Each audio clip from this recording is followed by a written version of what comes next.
Cass, let's look back. You already mentioned it on what was a busy old week of Carabao Cup action and League Cup quarterfinals. We'll gloss over the game at St James's Park, I think. No, Newcastle very much deserving of that 3-1 win over Brentford. Arsenal, wow, 5-goal thriller it was between themselves and Crystal Palace. 3-2 was the final score to the Gunners.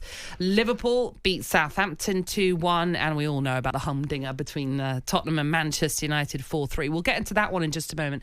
But you were at the Emirates, weren't you? Yes, I was at the Emirates against Palace, yeah. Just run us through that game and how it all went and topsy-turvy and all that sort of stuff. Yeah, well, first of all, it was a good atmosphere. Crystal Palace brought in a lot of fans, as you can get a few more tickets for, obviously, League Cup games. I thought they were worthy of a 1-0 lead at half-time. And Mateta got a goal.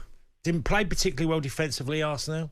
The whole change of the game was Odegaard just coming on. And Arsenal went, probably half a team. If you look at Declan Rice didn't start, Saka didn't Rice, Odegaard. I think he made 8 changes. Yeah, so there was about, you go 5 main players, but you could probably stretch it to a bit more. But Martin Odegaard is, for me now, because Kevin De Bruyne is at the end of the twilight of his career, but you look at Odegaard and he is really the one who's up there as the most gifted midfielder in the Premier League now. He came on. He's got this ball that he plays all the time. It's been in between players. So the fullbacks, a winger's on the left side and the fullback's with him, and then you got the centre half inside him. The player sits in the pocket in between, and he keeps threading the ball into the pocket. He does it all the time, and he does it left side, right side. He was on. Look, Gabriel Jesus will be credited with a great hat-trick, which it was, and you saw the belief in him once he got his first, his second, the third was a really great finish. It was very needed. I'll tell you one thing, I don't think Gabriel Jesus will play today. I think he'll be on the bench again, even after that hat-trick, because a lot of people are saying, that Crystal Palace, they got again back-to-back Palace.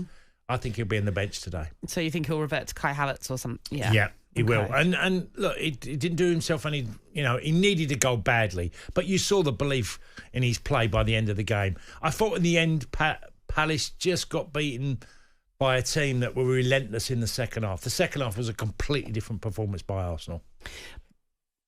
Do you think, though, Mikel Arteta wouldn't have wanted to bring on Odegaard, Saka, for example? We had to do something. They were really poor in the first half. Cup competition. Look at the 4 teams in the semi-final now. Of course. 4 big clubs, all wanting and thinking they should win something. But there's a reason manager makes those changes. He's hoping that the changes he brings. Palace went really strong. They did. Really they did. Strong. But I'm sort of wondering if, because they've got, again, they're playing Palace this weekend at Selhurst Park this time around, that there's that thinking of, and look, this is for any manager that makes a number of changes, that when you have to then bring on your, essentially, the players that you'd normally pick, sometimes it's because of desperation, it's because of we need to win this game, and maybe you don't want to bring them on, but that's the only thing you can do to change it, when you've got to catch up in the title race like they have to do as well. Yeah, it's a manager looking at his squad, thinking 2 big games, what prioritises the other. I think it was, I'll leave these out.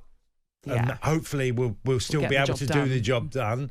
But realising by half-time, I've got to make changes. And that's ultimately how it panned out. Yeah. And Arsenal, as we say, then booking their place in the semi-finals, as did their North London rivals, Tottenham. They survived a late comeback by Manchester United to boost their hopes of winning a trophy. But the scoreline highlights, that 4-3 scoreline, highlights what is becoming an unpredictable season for Spurs. In the build-up to this quarter-final, the Spurs boss, Ange Postecoglou, said, "This job is the hardest in any walk of life." He said, "How many times does Keir Starmer have an election? I have one every weekend, and I either get voted in or out." That's very good. He's right, though, isn't he? After the match, Jamie Carragher suggested that their lack of ability to manage a game wasn't right.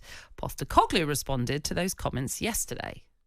Okay, so that's what Ange Postecoglou has had to say. And there have been some interesting comments in the week about that performance.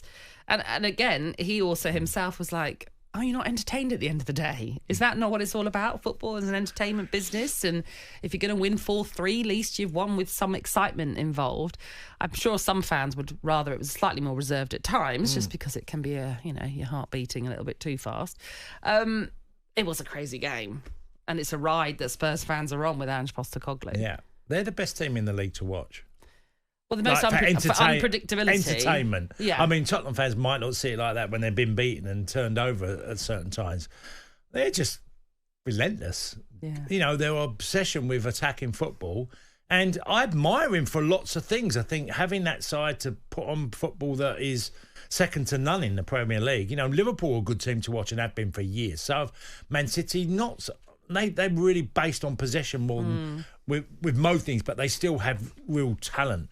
I look at Tottenham and just think, I've seen them 3 times live now, and it's watching their wing backs, full backs, whatever you want to call them, get forward, then join a forward line that then will get a midfielder to joining, whether Kulusevski plays that position or not. It just is all the time. I've spoken to you many a time about bodies in the 18-yard box.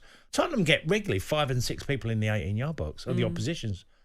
And it was bonkers. The whole game was great. I mean, I know we're going to talk keepers later, but that was a crazy scenario. What happened with the keepers?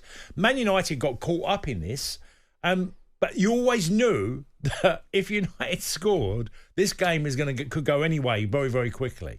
So they are incredible to watch, and I'd love to see them be just a bit more conservative in the way they play, because ultimately you're going to be involved in games 4-3, 3-2, 5-4, all these sort of scenarios, but they'll be on the losing end of them sometimes because of the way they attempt to play the game. So is it more when they start the games, play the way that they play, but when they take a lead, like they were against Chelsea, 2-0 up, they went and lost that one 4-2, didn't they, most recently? Yeah. Is that a game where they should have example. In-game management that after a while we've got to stop going on the all-out attack? I'd have a little bit more sympathy with the Chelsea game because it was they got a 2-0 lead in the first half and Chelsea pulled one back and okay, it's when you get to 60, 70 minutes and you're so comfortable, maybe you don't have to be so adventurous in the way you play. And I think that's where I'd be critical, say, look, there's games that Tottenham have been in that you can go, they've got the game sewed up. There's not going to be no... But that wasn't the case against Man United. They got 3-0 up, and suddenly, before you knew it, it was 3-2. And I think there's certain parts of the game you can take your foot off the pedal. Especially you've got loads of game at this period where you say, look, let's just keep the ball. Let's not be as brave. We've got a 3-0 lead. But it doesn't stop there. It just continues. Yeah. And that's the bonkers part about it, that you're looking at Tottenham and thinking... It is literally from the first to the last minute. Well, it worked out for them in the end because it meant that they got themselves into the semi-final, and as a result, they've been drawn to play Liverpool. Arsenal, by the way, face Newcastle in the other semi-finals. On AM, on DAB, via the talkSPORT app and on your smart speaker. talkSPORT.